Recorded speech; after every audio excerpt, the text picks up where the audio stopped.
Assalamualaikum warahmatullahi wabarakatuh. Perkenalkan, nama saya Nadira Isni Sugilar dari kelas 10 IPA 1. Di sini saya akan menjelaskan beberapa hal mengenai cara kehidupan manusia praaksara.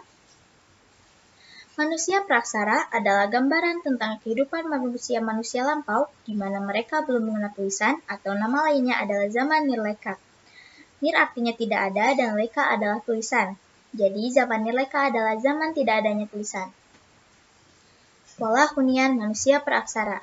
Kehidupan masyarakat praaksara dibagi menjadi beberapa tahap, yaitu 1. Kehidupan nomaden. Nomaden artinya berpindah-pindah dari satu tempat ke tempat lain. Tujuan perpindahan mereka adalah untuk menangkap binatang buruannya. Karena kehidupan manusia praaksara sangat bergantung pada alam. Kehidupan ini berlangsung secara lama. Pada masa nomaden, manusia praaksara sudah mengenal kehidupan berkelompok yang rata-ratanya setiap kelompok sekitar 10-15 orang. Bahkan untuk mempermudah setiap kegiatan dalam kesehariannya, mereka mampu membuat alat-alat perlengkapan dari batu dan kayu meskipun bentuk dan teksturnya masih sederhana dan kasar. 2. Kehidupan semi-nomaden. Karena terbatasnya kemampuan alam untuk memenuhi kebutuhan hidup, masyarakat menuntut setiap manusia untuk merubah pola hidupnya. Oleh karena itu, manusia praaksara mulai merubah pola hidup yang berpindah-pindah dengan menetap sementara atau semi-nomaden. Pada zaman ini diperkirakan manusia praaksara sudah memelihara anjing untuk membantu dalam berburu binatang. Hal ini terbukti oleh penemuan sisa-sisa gigi anjing di dalam sebuah gua di Sulawesi Selatan. 3. Kehidupan menetap. Pola kehidupan nomaden dirasa kurang menguntungkan bagi masyarakat, karena setiap orang harus berpindah-pindah dan membangun tempat tinggal meskipun untuk hanya sementara waktu. Oleh karena itu, muncullah sebuah gagasan untuk hidup menetap. Dengan hidup menetap, mereka mendapat beberapa keuntungan seperti membangun dan tinggal untuk waktu yang lama, juga dapat memelihara ternak. 2. Karakter khas hunian manusia purba dan praaksara adalah dekat dengan sumber air dan kehidupan di alam terbuka. 1. Lingkungan gua.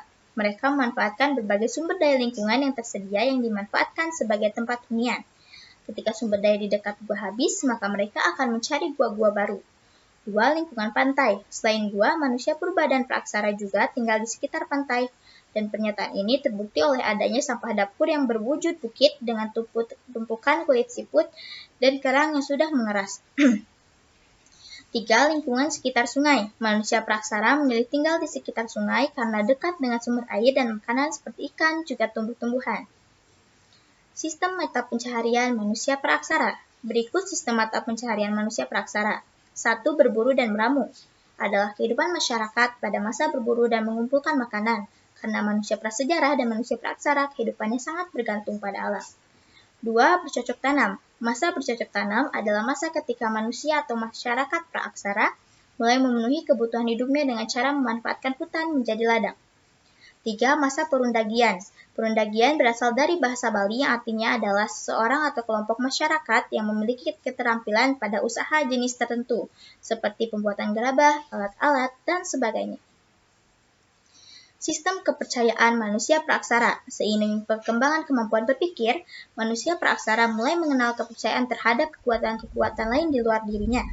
Oleh sebab itu, mereka mulai mencoba mendekatkan diri dengan kekuatan-kekuatan tersebut, dengan cara mengadakan berbagai upacara seperti pemujaan, pemberian sesaji, dan lain-lain. 1. Macam-macam kepercayaan. A. Animisme. Animisme adalah kepercayaan terhadap roh yang mendiami suatu benda. Mereka juga mempercayai adanya roh-roh di luar roh manusia yang dapat berbuat jahat dan baik. Roh-roh tersebut mendiami benda seperti pohon, batu, dan lain-lain.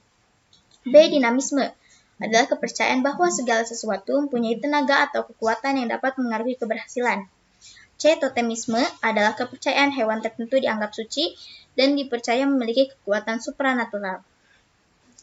Berikut yang dapat saya sampaikan, mohon maaf apabila ada kesalahan, semoga dapat bermanfaat. Sekian, wassalamualaikum warahmatullahi wabarakatuh.